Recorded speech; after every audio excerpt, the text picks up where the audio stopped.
Before we get into this video, I want to let you know that this is a collab video with Rusty Buckers.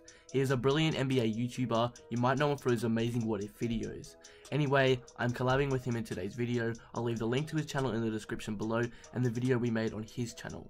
That video is on Curry's legacy and where he will rank all time, so be sure to check that out after this video and be sure to subscribe. But enough said on that, let's jump into this top 5. Some players just don't belong on their respective teams, so in the end, they will be traded. It's either because the team no longer needs them, they request a trade, the team are trying to rebuild, or they are traded away for someone better than them. So in today's video, Rusty and I will be listing 5 NBA players that need to be traded. We will explain why they need to be traded, where the best destination for them is, and their value on the trade market. So, let's begin. Number 5. DeAndre Jordan. DeAndre Jordan has been popping up in a heap of trade rumors recently, as the Clippers are reportedly shipping him away and probably going to start a rebuild. DeAndre Jordan has been averaging 10.7 points per game this season, along with an impressive 14.4 rebounds. DeAndre is a defensive beast that every team would want. I do feel like his value will drop though, because this season, averaging 2 less points and half a block less than last season. The real reason I see DeAndre Jordan getting traded is because the Clippers are wanting to start over. They had a terrible slump, they lost 10 straight and most of their roster is injured, including their other all-star. His stats have dropped off a bit, but the injuries have ruined this team's chance to go to the playoffs. So where does DeAndre go? I have 2 teams he can go to. Team number 1. The Cleveland Cavaliers. The Cleveland Cavaliers always dominate headlines when it comes to trades, so it's no mistake that they are featured here on this list. There have been a number of reports saying that the Cavs are interested in dealing for DeAndre Jordan. I think the best trade here would be trading Tristan Thompson and Iman Shumpert for DeAndre Jordan, but also there is that Brooklyn pick. The only way I see the Cavs dealing that pick is if Brooklyn do better than expected and that pick becomes kind of worthless, at least in Cleveland's opinion. My personal view on this is that the pick might fall to 7th or 8th, so I think the pick should be involved in the deal, but it's an either-either situation. This part of the trade really depends on what the Cavs front office think the pick is worth. Overall, this is a good situation for DeAndre Jordan and the Cavs, but there is a team who is more interested in getting DeAndre and maybe suits them better. Team number 2, the Milwaukee Bucks. In my opinion, this works really well for the Bucks and DeAndre Jordan, so no wonder the Bucks are interested. With DeAndre Jordan, the Bucks become a defensive nightmare for other teams. They have Giannis, and well, his defense is self-explanatory. They got Eric Bledsoe, who is a great defender, and then DeAndre Jordan, who is just insane defensively. It may not show up stats-wise, but he's still a defensive prowess teams are afraid of. Overall for the Bucks and DeAndre Jordan, the team and the player keep their defensive identity, and for some reason, this team kind of reminds me of the 04 Pistons, which won an NBA championship based off their amazing defense. So basically, this trade would be a big win for the Bucks if it went down. But who would they give up? I think the Clippers would be wanting Thon Maker in return or Malcolm Brogdon, valuable young pieces that can contribute to the rebuild. This trade would be perfect for the Bucks if they want to win now, but if they still want to hold on to that potential they are known for, then maybe trading for DeAndre is not such a good idea. But overall, DeAndre Jordan needs to get traded, and the best place for him to go, at least in my opinion, is the Milwaukee Bucks. He'll be able to keep the Bucks' defensive identity and give Giannis another option on offense. DeAndre Jordan is destined for Milwaukee. Number 4, Blake Griffin. Though Blake Griffin is on here, he is not likely to be traded during the season because of his injury. But we're still going to put him on here for argument's sake. If DeAndre Jordan is on here, we kind of have to include Blake Griffin. NoDefense has made a video detailing this before, but I'll restate it. Blake Griffin has a huge contract of $171 million over 5 years. If the Clippers are actually wanting to rebuild and want to keep Griffin, then they are wasting his prime. This has turned out terribly in the past for certain teams. For example, the Phoenix Suns. They were wasting Bledsoe's prime, and now he's on a different team, and they got very little value back for him. What is Griffin's value on the trade market, though? Blake is in the best form of his career, averaging 23.6 points per game, 7.9 rebounds, and 5.1 assists. He's having his best season since the 2014 season. His trade value is probably lower than his production is due to his injuries, though. So where does Griffin go? It's pretty hard to see a realistic spot for Griffin to land, as there isn't much rumors about him and there aren't too many great fits. But the best 2 possible spots for him are probably the Celtics or the Pacers. Both of these situations suit Griffin well. For the Celtics, Griffin will be the star that gets them over the line and helps out with the missing Hayward. For the Pacers, he can become a huge mentor to the young big men such as Miles Turner and Sabonis, and the front court duo of Miles Turner and Griffin would be a force to be reckoned with. The only issue is I'm not sure what either team would give up. The Celtics probably wouldn't want to give up any young pieces that they have, same goes for the Pacers. The situation for Griffin is a bit of an iffy one, but if the Clippers are rebuilding, they need to find a place to trade him. They are just simply wasting his prime otherwise. Number 3. Paul George. You might find it strange to see Paul George on this list, but you shouldn't be surprised at all. The Thunder took a big risk over the offseason, trading for Paul George, who could turn out to be a one-year rental. The one-year rental part is the thing I have a problem with. We all know Paul George hits free agency at the end of the season, and the OKC Thunder need to take into account their record. Paul George has said he would stay in OKC if the situation was good. Basically, what he's saying is that if OKC win a lot, he'll stay. If they don't, he'll leave. And as I mentioned, the Thunder need to look at their record. The team is below 500 at the time of writing the script and are only just scraping into the playoffs. I don't think Paul George having another first round exit is going to want him to stay.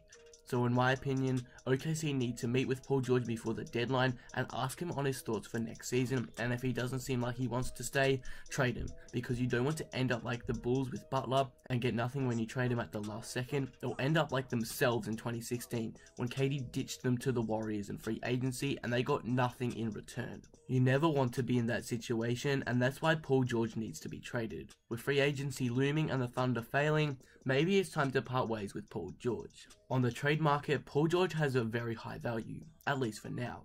Teams will be begging for another All-Star to join their team, but if OKC wait too long, then his value might drop. Paul George's numbers have fallen off this season as he's paired with 2 other All-Stars, but teams know his ability, so this season's numbers aren't going to bother them.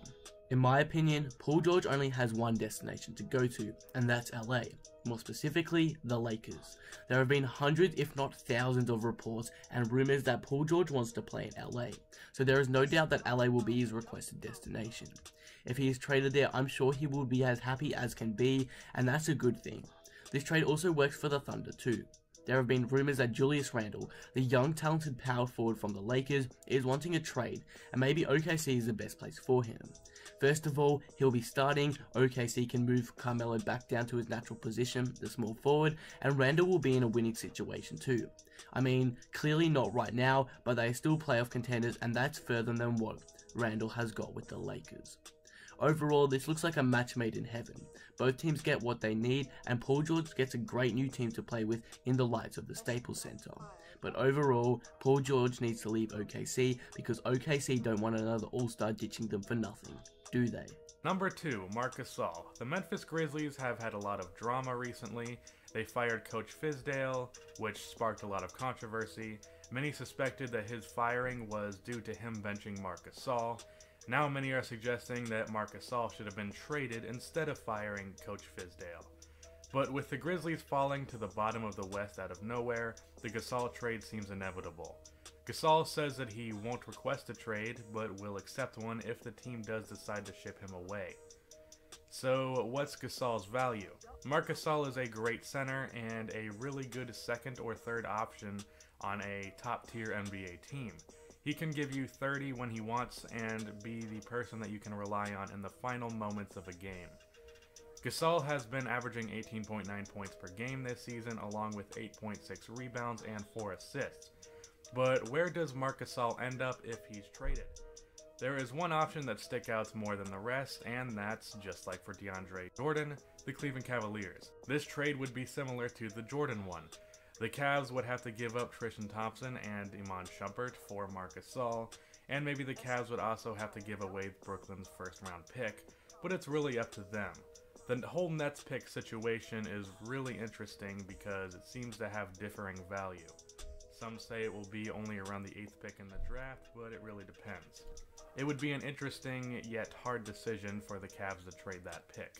The biggest winner of this trade would be the Cavs because their starting lineup would have amazing talent on it.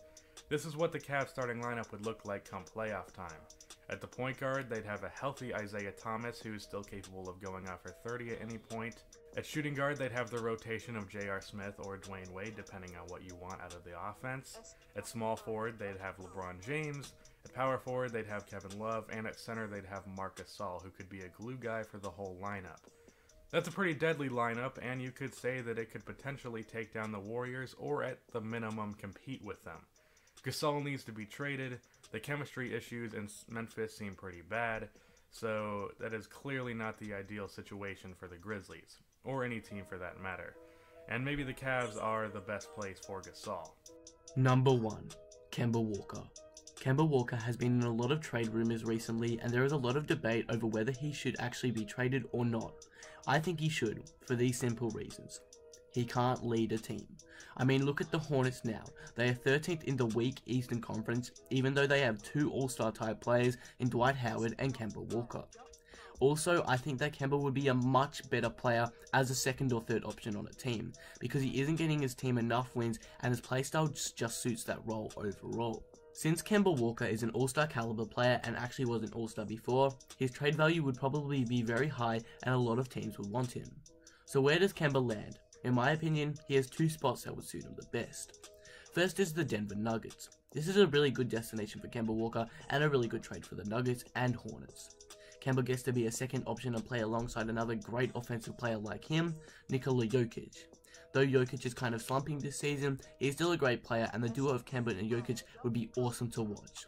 The Hornets benefit from this, as they'd most likely get a young prospect in Emmanuel Mudiay or Jamal Murray. The next destination is the San Antonio Spurs. The Spurs have been in need of a good point guard for a while now, and Kemba could be the one they need. But it's pretty hard to see what the Spurs would give back to the Hornets. They don't really have any young pieces to give back that the Hornets would want. So though this trade is perfect for the Spurs and Kemba, it's overall a bad one for the Hornets, and now the possibility of that trade happening is very unlikely. So in the end, Kemba needs to be traded, as he is clearly not capable of leading a team, and for me, Denver is the best place for him to go. But that will conclude the video. What do you guys think of these players getting traded? Did I miss anyone? Let me know in the comments. Another big thanks to Rusty Buckets for doing this collab with me. It means a lot. He makes NBA content like me, so if you like my channel, you will definitely like his. If you enjoyed this video, be sure to drop a like and subscribe. But with that being said, I am out. Peace. Daddy got me through the pain. Danger, danger. I don't fit in, I'm a stranger. Believer. I can take out all the evil. Empowerment to all my people. I can prove to you I'm a leader. Run through the money, no visa. Forgive me, cause my life illegal. Searching for the bag and the prize. On a mission looking for them bad guys. Can't run no play up on my head, I'm real wise. Look at his eyes wide, think he traumatized. Take me as a joke, I'ma hang him on the road. Cause where I'm from, we don't